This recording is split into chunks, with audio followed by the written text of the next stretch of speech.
Hello everyone, welcome back to NET JRF Solutionist. मैं अभिषेक कुमार झा एक new video के साथ आप सभी लोगों के सामने हूँ। जैसा कि गाइज मैंने आप लोगों को कहा था कि मैं छोटे छोटे वीडियोस छोटे छोटे टॉपिक्स पे लेकर के आऊँगा जो न्यूज़ में रहेंगे और वो आपके सिलेबस से जुड़े हुए हैं। तो हम लोग उन्हें कनेक्ट करने की कोशिश करेंगे आपके सिलेबस के साथ, आपके उन सिलेबस के पार्ट्स के साथ कौन से यूनिट से वो मैच होते हैं। वीडियो को पूरा देखिएगा, चैनल सब्सक्राइब कर लीजिएगा। पहली बार अगर आप मेरे चैनल पर आए हैं तो वीडियो लाइक ज़रूर कर दीजिएगा, शेयर ज़रूर करिएगा, क्योंकि आप अगर एक शेयर करते हैं तो इससे और भी लोगों को ये इन्फॉर्मेशन पहुंचती है। वीडियो स्टार्ट करने से पहले सब हम लोग जानेंगे अनअकैडमी प्लस और आइकॉनिक सब्सक्रिप्शन के बारे में। देखिए, ये एक अनअकैडमी का पेड सेक्शन है जिसमें मैं पढ़ाता हूँ, मेरे साथ और भी बहुत सारे एजुकेटर्स हैं वो भी पढ़ाते हैं। आप इसे ज्वाइन कर सकते हैं। यहाँ पर बहुत सारे बैच कोर्सेज स्टार्ट हो रहे हैं। बैच कोर्सेज का मतलब है कि इसमें एक से अधिक एजुकेटर एक कोर्स को पढ़ाते हैं ताकि वो कम से कम समय में और अधिक सही तरीके से उसे हम कंप्लीट कर सकें। 1 मई से स्टार्ट हो रहा है। इसके अलावा आप यहाँ पे कंप्लीट कोर्स पाएंगे, यानी कि 100% आपका सिलेबस जो है वो कवर किया जाएगा। इसमें आपका पेपर 1 भी होगा और पेपर 2 भी होगा, दोनों एक साथ कवर होते हैं। इनके ये प्लान्स हैं अनअकैडमी प्लस के, ईएमआई प्लान भी अवेलेबल है। यहाँ पर आप मंथली पेमेंट भी कर सकते हैं, इसके साथ साथ आप वन टाइम पेमेंट भी कर सकते हैं। इसके लिए आपको अनअकैडमी सब्सक्रिप्शन के लिए आपको रेफरल कोड यूज़ करना है, मेरा अभिषेक जे। इससे आपको 10% का डिस्काउंट मिल जाएगा। ज्योग्राफी का कंप्लीट कोर्स यहाँ पर आपको मिल जाएगा, ज्योग्राफी प्लस पेपर 1 आपको मिल जाएगा एक साथ। ठीक है, यहाँ पे मैं ज्योग्राफी पढ़ा रहा हूँ। कोई भी क्वेरी है तो आप इस नंबर पे मुझे व्हाट्सएप कर सकते हैं। Don't forget to use referral code Abhishek J. तो जो न्यूज़ में था, अभी 2 दिन पहले की बात है, मैं उस वक्त बहुत बेटर फील नहीं कर रहा था, अदरवाइज मैं इस पर वीडियो बना देता। न्यूज़ में था आसाम में आया हुआ अर्थक्वेक, भूकंप, जो कि मैग्नीट्यूड 6.4 रिक्टर स्केल पर था। 6.4 मतलब इसे हम ऐसा नहीं मान सकते कि ये बहुत ही हल्का था। ठीक है, रिक्टर स्केल 6.4 के होने के अपने अलग मायने हैं। मैं बताऊंगा आपको रिक्टर स्केल पे इस तरीके के अर्थक्वेक को, इस मैग्नीट्यूड को हम किस कैटेगरी में रखते हैं, और अदर डिफरेंट कैटेगरीज को भी समझेंगे। जानेंगे हम डिफरेंट रिक्टर स्केल्स को, अर्थक्वेक मैग्नीट्यूड को समझेंगे, ये अर्थक्वेक्स क्यों आते हैं, इसके पीछे क्या कारण है, अर्थक्वेक्स का वर्ल्ड डिस्ट्रीब्यूशन देखेंगे हम। इसके अलावा हम जानेंगे कि कितने तरीके के जो अर्थक्वेक्स हैं वो अलग अलग प्लेट बाउंड्रीज क्या होती हैं, उन बाउंड्रीज से रिलेटेड होती हैं। इन पिक्चर्स के थ्रू आपको बताने की कोशिश करूंगा, और मैं आपको ये भी बताऊंगा कि इंडिया को कितने सीस्मिक जोन में डिवाइड किया गया है। ये सभी कंटेंट आपको मिल जाएगा टेलीग्राम चैनल पे, नेट जेआरएफ सॉल्यूशनिस्ट पे। ये टेलीग्राम चैनल आपको वीडियो के डिस्क्रिप्शन बॉक्स में मिल जाएगा नीचे। आप जैसे वीडियो का डिस्क्रिप्शन ओपन करेंगे वहां पर आपको मिल जाएगा, और भी बहुत सारे लिंक है, आप उन्हें देख सकते हैं। चलिए वीडियो शुरू करते हैं। सबसे पहले हम जानने की कोशिश करते हैं आसाम के अर्थक्वेक के बारे में। देखिए, 6.4 मैग्नीट्यूड रिक्टर स्केल पे ये आया था, और इसके अलावा आफ्टर शॉक भी आए थे। ठीक है, अगर हम समझें इनको, 6 आफ्टर शॉक रिसीव किए गए थे। आफ्टर शॉक का मतलब होता है कि जब अर्थक्वेक आ जाता है, जो उसका फोकस होता है, उसके बाद ट्रिमर्स आते हैं, छोटे छोटे आपको vibrations, small vibrations less intensity के देखने को मिलते हैं, उन्हें हम आफ्टर शॉक कहते हैं। ऐसे ही आफ्टर शॉक्स 2015 में आया था, जब काठमांडू नेपाल में आया था। तो इंडिया में भी कई सारे आफ्टर शॉक्स जो थे वो रिसीव किए गए थे। अब ये जो रिक्टर स्केल है, ये बेसिकली मेजर करता है मैग्नीट्यूड को, है ना। किसको करता है मेजर? मैग्नीट्यूड को। जो सीस्मिक एनर्जी, कितनी सीस्मिक एनर्जी रिलीज हुई है उसको बताता है। किसी भी अर्थक्वेक में कितनी सीस्मिक एनर्जी रिलीज हुई है उस चीज को बताता है रिक्टर स्केल। ये आपके लिए एग्जाम पॉइंट ऑफ व्यू से काफी इंपॉर्टेंट है। वैसे अगर देखा जाए तो जियोग्राफी ऑफ इंडिया के लिए भी इंपॉर्टेंट टॉपिक है, प्लस जियोमॉर्फोलॉजी में प्लेट टेक्टोनिक भी यहाँ से क्वेश्चंस बन सकते हैं। देखिए, इसका जो लोकेशन था वो कोपली था। ठीक है, कोपली फॉल्ट के बारे में आप लोगों को पढ़ाया है मैंने अनअकैडमी प्लस में काफी अच्छे से। मैंने आपको ज्योग्राफी ऑफ इंडिया में पढ़ाया हुआ है कि जो हिमालय है वो कई सारे फॉल्ट्स को क्रिएट करता है। उसमें से एक फॉल्ट है हिमालयन फ्रंटल थ्रस्ट, जिसे हम HFT या मेन फ्रंटल थ्रस्ट के नाम से भी जानते हैं। बताऊंगा आपको कितने टाइप के यहाँ पर आपको थ्रस्ट देखने को मिलते हैं। ठीक है, तो यहाँ पर अगर देखा जाए तो ये मेन थ्रस्ट जो है यहाँ पर आपको देखने को मिल जाएगा। जो HFT है वो बेसिकली एक जियोलॉजिकल फॉल्ट है। जियोलॉजिकल फॉल्ट का मतलब क्या हो जाएगा कि जब यहाँ के लैंड्स आपस में कनेक्ट हो रहे थे, जब लैंड का फॉर्मेशन हो रहा था, जैसे एक लैंड दूसरे लैंड से जब अटैच हो रहा था तो बीच में जो था एक गैप बन जाता है, उसी गैप को हम फॉल्ट कहते हैं। तो ये जो बाउंड्री है, ये जो जियोलॉजिकल फॉल्ट है, वो बना हुआ है इंडियन प्लेट के बीच में और यूरेशियन प्लेट के बीच में, सबसे इंपॉर्टेंट। अच्छा, इस चीज को हम समझते हैं कि यहाँ पर जो इंडियन और यूरेशियन प्लेट है, इनके बीच में आपस में कोलिजन हो रहा है, इसे हम कोलिजन जोन भी कहते हैं, जो कि इंडिया और यूरेशिया के बीच में देखने को मिल रहा है। और इस कोलिजन के कारण ही हिमालयन जो माउंटेन है, जो कि उसका फॉर्मेशन हुआ है, प्लस इसी माउंटेन के कारण बहुत ही डिजास्टर्स, जो हम कह सकते हैं कि जो सीस्मिक हैजार्ड है, वो दुनिया में सबसे ज्यादा देखने को मिलते हैं। जानने की कोशिश करते हैं क्या होता है फॉल्ट। यहाँ पर देखिए, फॉल्ट क्या है, एक फ्रैक्चर होता है, ठीक है, या जिसे हम कह सकते हैं जोन ऑफ फ्रैक्चर कह सकते हैं, बिटवीन टू ब्लॉक्स, दो ब्लॉक्स, जो दो लैंड मासेस होंगे, भूमियां होंगी, उनके बीच में, या हम कह सकते हैं कि चट्टान के बीच में भी हो सकता है ऐसा। तो जो फॉल्ट होता है वो बेसिकली अलाउ करता है कि ब्लॉक्स जो है वो मूव कर सके रिलेटिवली टू ईच अदर, यानी एक दूसरे के सापेक्ष वो मूव कर सके। अब मूव कितने तरीके से होता है, अगले स्लाइड में मैं आपको बताता हूँ। यही जो मूवमेंट होता है, ये बेसिकली अर्थक्वेक में कन्वर्ट हो जाता है, लाइक वो वाइब्रेशंस होते हैं, कंपन होती है, और ये कंपन दो तरीके से होती है। एक, जब कंपन बहुत ही तेजी से होता है, रैपिड हम कह सकते हैं, बहुत ही तीव्र गति से, तब अर्थक्वेक की इंटेंसिटी ज्यादा होती है। दूसरा, जब ये कंपन बहुत ही स्लो रेट से होता है, इसे हम क्रीपिंग भी कहते हैं, है ना, ये सब मैंने आप लोग को पढ़ाया हुआ है। क्रीपिंग भी बेसिकली एक तरीके से लैंड का मूवमेंट हम कहते हैं, जो कि बहुत ही स्लो फॉर्म में होता है। याद करिए जो मैंने आप लोग को पढ़ाया था, आप कमेंट बॉक्स में जरूर बताइए मुझे क्या होता है क्रीपिंग, और ये क्रीपिंग ज्यादातर किस रीजंस में देखने को मिलते हैं। आप सभी लोग कमेंट बॉक्स में जरूर आंसर करिएगा, ये आपके लिए क्वेश्चन है। अब यहाँ पर हम जानने की कोशिश करते हैं कि जो रिक्टर स्केल है, ये डिफरेंट कैटेगरीज को और मैग्नीट्यूड लेवल्स को दिखाता है। ये मैग्नीट्यूड लेवल 1 से लेकर के 8 एंड हायर के बीच को रिप्रेजेंट करता है। यहाँ पर अगर देखा जाए तो मैग्नीट्यूड 1 से लेकर के 2.9 को यहाँ पर दिखाया गया है कैटेगरी माइक्रो में, मतलब बहुत ही सूक्ष्म। हम कह सकते हैं कि ना के बराबर हम इसे फील करते हैं, है ना, नॉट फेल्ड बाय पीपल, मतलब हम इसे फील नहीं कर सकते। और इनकी संख्या बहुत ज्यादा होती है, पर ईयर अगर हम देखें तो ये 1 लाख के आसपास या उससे भी ज्यादा होता है। लेकिन इसके बाद 3.0 से 3.9 तक आप देखोगे ये माइनर है ना, कभी कभी इसे हम फील करते हैं, लेकिन डैमेज किसी भी तरीके का नहीं होता है। संख्या इसकी भी 12,000 से लेकर के 1 लाख के बीच में देखने को मिल रही है। अब देखो कि आप कैसे कैसे इसकी फ्रीक्वेंसी कम होती चली जा रही है, जैसे जैसे मैग्नीट्यूड का लेवल बढ़ता चला जा रहा है, और इस कैटेगरी का जो डैमेज लेवल है वो भी इंक्रीज होता चला जा रहा है। डैमेज आपका यहाँ पर लिखा हुआ है, ये काफी इंपॉर्टेंट है, ठीक है, ये काफी इंपॉर्टेंट है। यहाँ से क्वेश्चंस आए हैं पेपर 1 में भी, पेपर 2 में भी आए हैं, तो ये स्लाइड काफी इंपॉर्टेंट है।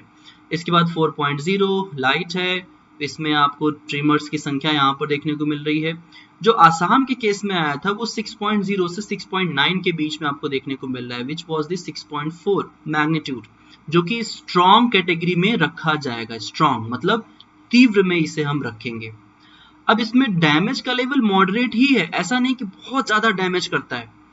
ये डैमेज वहां करेगा जहां पर काफी ज्यादा पॉपुलेशन होंगी, जहां पर सेटलमेंट्स होंगे, जहां पर घर वगैरह बिल्डिंग्स वगैरह होंगे, वो क्रैक्स हो जाएंगे। असम में ऐसा ही हुआ, डैमेज हुआ था, कुछ कैजुअलिटीज भी हुई थी, लेकिन बहुत कम, ठीक है। और इनकी संख्या आप देखोगे ये 20 से लेकर के 200 पर ईयर के बीच में देखने को मिलते हैं, ठीक है, मतलब लेवल इनका कम, इनका जो फ्रीक्वेंसी वो कम होता चला जा रहा है। फिर 7.0 से 7.9 के बीच में मेजर में आ जाएगा, और 8.0 या हायर कैटास्ट्रोफिक या ग्रेट ये कैटेगरी में रखा जाएगा, ठीक है। इसी में आपको पता है जो सुनामी आई थी 2004 में और 2011 में जापान में फुकुशिमा में, और ये इंडियन ओशन 2004 में, इनकी इंटेंसिटी लगभग 9 के आसपास थी, 9.2 के आसपास थी रिक्टर स्केल पे, मतलब काफी खतरनाक, ठीक है। अब अगर हम देखें तो ये क्यों आते हैं ये फ्रीक्वेंसीज, या ये जो वाइब्रेशंस हैं, जो टेक्टोनिक मूवमेंट होते हैं, बेसिकली हमने पूरे वर्ल्ड को डिवाइड किया हुआ है प्लेट टेक्टोनिक्स में। प्लेट टेक्टोनिक का मैंने आप लोग को अनअकैडमी प्लस पे पढ़ाया हुआ काफी डिटेल में। हमने पूरी ग्लोब को या पूरी पृथ्वी को हम कहें तो हमारी पृथ्वी का जो क्रस्ट है ये क्रस्ट बेसिकली डिवाइडेड है कई सारे प्लेट में, ठीक है, कई सारे प्लेट में डिवाइडेड है ये। अब ये प्लेट दो तरीके के होते हैं, मेजर प्लेट होते हैं कुछ, जैसे कि अरेबियन, जैसे कि अफ्रीकन प्लेट है ना, नॉर्थ अमेरिकन प्लेट है, पैसिफिक प्लेट है, ऐसे करके। कुछ माइनर प्लेट भी होते हैं, जैसे माइनर प्लेट्स में जैसे नाजका प्लेट है, स्कोटिया प्लेट है, या इसके अलावा हम देखें तो अरेबियन प्लेट हो जाएगा, या फिर जुआन डी फुका प्लेट हो जाएगा, या कोकोस प्लेट हो जाएगा, या कैरिबियन प्लेट। ये कुछ छोटे छोटे प्लेट्स हैं। तो ये प्लेट्स क्या करती हैं, एक सर्टेन डायरेक्शन में मूव करती हैं। इनके डायरेक्शंस के बेसिस पे हम इनको डिवाइड करते हैं 3 कैटेगरी में। सबसे पहले हम देखें, इनको डिवाइड करते हैं हम नंबर 1 कंस्ट्रक्टिव, जिसे हम कहते हैं, या इसे हम डाइवर्जन प्लेट बाउंड्री के नाम से भी जानते हैं। सब क्वेश्चन एग्जाम में खूब पूछे गए हैं आपके ज्योग्राफी में, ठीक है। इसे हिंदी में हम रचनात्मक प्लेट सीमा भी कहते हैं। दूसरा होता है डिस्ट्रक्टिव प्लेट मार्जिन, जिसे हम कन्वर्जन प्लेट बाउंड्री के नाम से भी जानते हैं, जो कि विनाशी प्लेट बाउंड्री है। इसके अलावा तीसरा है कंजर्वेटिव, जो कि ट्रांसफॉर्म प्लेट बाउंड्री कही जाती है, या जिसे हम संरक्षित प्लेट सीमा कहते हैं। पूरी दुनिया में जो अर्थक्वेक की डिस्ट्रीब्यूशन है वो आपको देखने को मिलता है पैसिफिक रिंग ऑफ फायर के आसपास। ये देखिए, ये है पैसिफिक रिंग ऑफ फायर, ये है आपका पैसिफिक ओशन, ठीक है। पैसिफिक ओशन के चारों तरफ आप देखेंगे तो कन्वर्जेंट प्लेट बाउंड्रीज देखने को मिल रही हैं, कन्वर्जेंट प्लेट बाउंड्रीज, ठीक है, कन्वर्जेंट प्लेट बाउंड्रीज, जहां पर क्या हो रहा है, डिस्ट्रक्शन हो रहा है। डिस्ट्रक्शन ऑफ व्हाट, प्लेट का डिस्ट्रक्शन हो रहा है। कन्वर्जेंट में क्या होता है, चलिए आपको बताता हूं, प्लेट 3 तरीके से मूव करते हैं, तो कैसे करते हैं। देखिए यहाँ पर ये एक प्लेट है और ये एक दूसरी प्लेट है, ये दोनों आपस में एक दूसरे की तरफ मूव कर रही हैं, मतलब यहाँ पर कन्वर्जेंट हो रहा है, यहाँ पर कन्वर्जन हो रहा है। और कन्वर्जन होने के कारण ही यहाँ पे क्या हो रहा है कि प्लेट का एक भाग नीचे बेनियोफ जोन में जाकर के सबडक्ट हो जा रहा है, ठीक। इसे हम जोन ऑफ सबडक्शन भी कहते हैं। दूसरा प्लेट आपको यहाँ पर देखने को मिलेगा, यह ट्रांसफॉर्म प्लेट है। इसमें एक प्लेट दूसरे प्लेट से पैरेलली, है ना, बिल्कुल हम कह सकते हैं कि वो एक दूसरे के सरकती हैं, शेयर बाउंड्री से हम कह सकते हैं। तीसरी जो प्लेट होती है, ये तीसरी प्लेट है, एक इधर की तरफ मूव कर रही है, दूसरी इधर की तरफ मूव कर रही है, इसे हम डाइवर्जन प्लेट मार्जिन्स कहते हैं।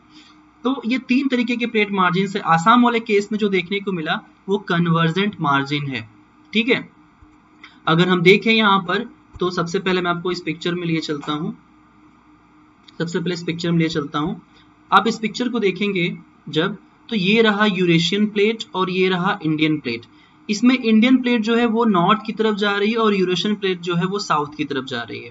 तो इसे हम कह सकते हैं कि इंडियन प्लेट क्या है, छोटी प्लेट है, हल्की प्लेट है, ठीक है। हल्की प्लेट क्या मतलब ये भारी प्लेट ही कहलाएगी, क्योंकि इसमें ओशनिक प्लेट मार्जिन भी है, हल्की प्लेट नहीं है, ये भारी प्लेट ही कहलाएगी।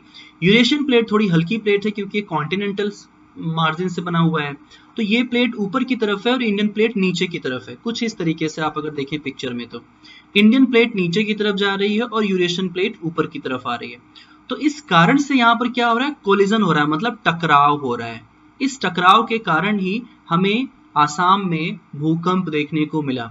जब भी कोई भी टकराव होता है तो जब प्लेट बेंड होती हैं तो यहाँ पर एनर्जी रिस्टोर हो जाती है, और एनर्जी तब वो रिलीज होती है जब ये ब्रेक डाउन होते हैं। जो एनर्जी स्टोर थी वो जब ये ब्रेक डाउन होकर के नीचे की तरफ जाता है तो एनर्जी क्या होती है, बाहर की तरफ निकलती है और फिर सरफेस पर पहुंच करके ये क्या करती हैं, भूकंप ले आती हैं, सरफेस ट्रिमर्स हम कह सकते हैं।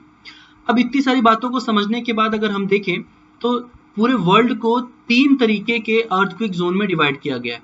एक ये जो आपका पैसिफिक रिंग है, दूसरा जो आपको देखने को मिलेगा वो इंडिया का है जो कि हिमालयन से जुड़ा हुआ है, और तीसरा आपको देखने को मिलेगा जो कि आपके मेडिटेरेनियन सी से लगता हुआ है।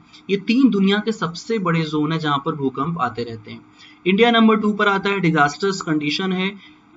इंडिया का जो जियोलॉजिकल सर्वे ऑफ इंडिया है उसने इंडिया को सीस्मिक जोन में डिवाइड किया है।